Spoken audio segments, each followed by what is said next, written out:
35-годишната Сашка Ивановска од Куманово е една од ретките припаднички на понежниот пол во земјава која се занимава со рачна изработка на традиционални кожни и крзнени производи. Љубовта кон овој стар занает го наследила од незиниот татко и дедо. Иако дипломирала царина и шпедиција, одлучила да го продолжи семејниот бизнис. Заедно со татко и во работилницата која се наоѓа во семејниот дом, произведуваат опинци, шубари, елеци, дајриња, тапани. Производите ги пласираат на пазарите во земјава, но и на туристичките места, меѓу кои и Охрид. Туристите, вели, се наши најголеми потрошувачи. По завршување на моите студии, клучно беше тоа што, како што напоменав, занаетот е многу креативен.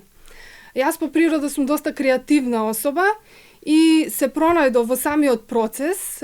Освен креативноста на овој занает, морам да истакнам дека е доста иновативен. Значи, можам да осмислам нови производи, од татко ми тоа е добро прифатено, бидејќи сум млада, можам да му помогнам во напредната технологија, обично со интернет продажбата. Продаваме на саеми, на Бит пазар, значи е големо продажно место, потоа особено ги таргираме туристичките места. Охрид ни е како најголема цел, бидејќи тука има, значи, голема фреквенција на туристи, кои се најголеми потрошувачи на нашите производи, бидејќи изработуваме доста голем дел од нашите традиционални производи, за туристите тие се многу интересни. Досега имавме успешна соработка со Канада и со Австралија, обично, значи, за традиционалните производи, како што се опинци. Можам да кажам дека таа ни е успешна соработка со игрорните групи, бидејќи соработуваме со нив. За другите држави се надеваме дека со текот на времето ќе успееме да оствариме контакт. Татко и на Сашка, момчило, раскажува дека одбивал и таа да се вклучи во овој стар занает кој изумира. Укажува дека продажбата пред 20 на години била многу поголема. Имало и поголем интерес кај помладите за изучување на занаетот. Процесот, вели, не е едноставен, бидејќи се работи со сурова кожа со штавење. 20 на 30 на години продажбата беше на поголемо ниво. Не можеше дури да се стаса за да се направат овие производи, пошто една кожа, например, за да се изработи, потребно е можда 15 до 20 дена. Не е тоа едноставно, значи се зима од сирова кожа, па со штавење, вамо тамо, значи околу 15 до 20 дена треба производството. Имаше и пласман, имаше продажба, одевме на саем во Скопје, секој саем есенски, новогодишен, сме знаеле да продадеме на еден саем и по 100 лисици, по 100 шубари, а додека денеска крзното е веќе во изумирање и ретко кој може, ретко има посета на крзновски работилници и така. За Сашка, не знам, таа заврши факултет, али како мала се пронајде, пошто имам уште една ќерка, таа ми е докторка, ја праќам некаде на училиште, вамо, таму ја наоѓам во дуќанот. Што работиш со ножици, нешто сече, нешто вамо, таму и така мала пројава интерес. Кога дипломираше и викам тражи си работа да си работиш по струката вамо, таму. Јас отидам на пазар или во Охрид, пошто Охрид има пентезга да работам.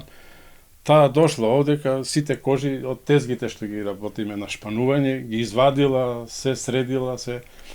И така, малку давав отпор во почетокот и видов, не видов и ја уклучив овдека, малку ја научив со работата. Државата некако слабо досега слабо излегуваше во сусрет. Треба да се подржи овие старите занати во кои се и во изумирање, да се субвенционираат, да се прави некои курсеви или за да опстане некој занат, пошто ние сме на пример во Македонија еден двајца во цела Македонија што се занимаваме со ова работа. На барање на занаетчиската комора, општина Куманово ќе почне со субвенционирање на старите занаети кои се во изумирање. Занаетчиите ќе се ослободат и од плаќање фирмарина, но целта на комората е трајно субвенционирање и отворање на сувенирници. примерот ќе почнува од Куманово. Локалната власт се зема за обврска дека и старите занаети, ние имаме до сите локални институции и локалните власти барање, но особено ќе инсистираме и Министерството за економија да има посебна програма за да ги субвенционира овие занаети. Иако имаше програми за субвенционирање на материјали, репроматеријал и алат, но ова да биде посебна програма каде што ќе се субвенционират со, мислам, минимум средства за да овие занаети екзистират во пазарот и не само што ќе екзистират, и ние покажуваат културата, традицијата и сето тоа што убавината на занаетот го има. Замислете дека ние имаме опанци што ни ја покажуваат нашата култура, а немаме кај да ги изложиме, или туристите кога ни доаѓаат во нашиот град да си зимат вакви опанци за да имат како атракција во своите домови кога ќе одат и да се пофалат што произведува Куманово или Македонија.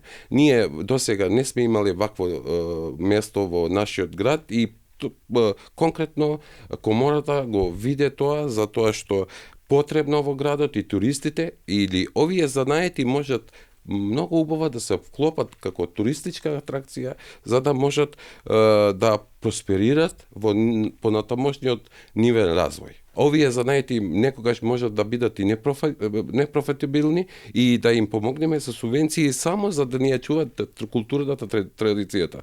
Тука е проблемот и нема многу, околу 100 стари занаети во цела Македонија има, така да државата со еден закон може да субвенционира младо лице да даде едноставно кажано плата за да го чува овој занает. И така да 100 занаечи или 150 занаечи во ниво на државата не се многу, за државата да преземе таква иницијатива за трајно субвенционирање. Ние не бараме ова локалната власт што ни ја дава, ова не е трајно субвенционирање, ова е еднократно субвенционирање или 4 годишно субвенционирање. Ние бараме трајно субвенционирање на овие занаети, се со цел да ја држиме Сашка тука во Македонија, да ни ја представи културата и традицијата и во понатамошниот развој на овој занает да има и практиканти. На ниво на земјава функционираат околу 100 стари занаети и на нив велат мора да им се помогне за да опстојат.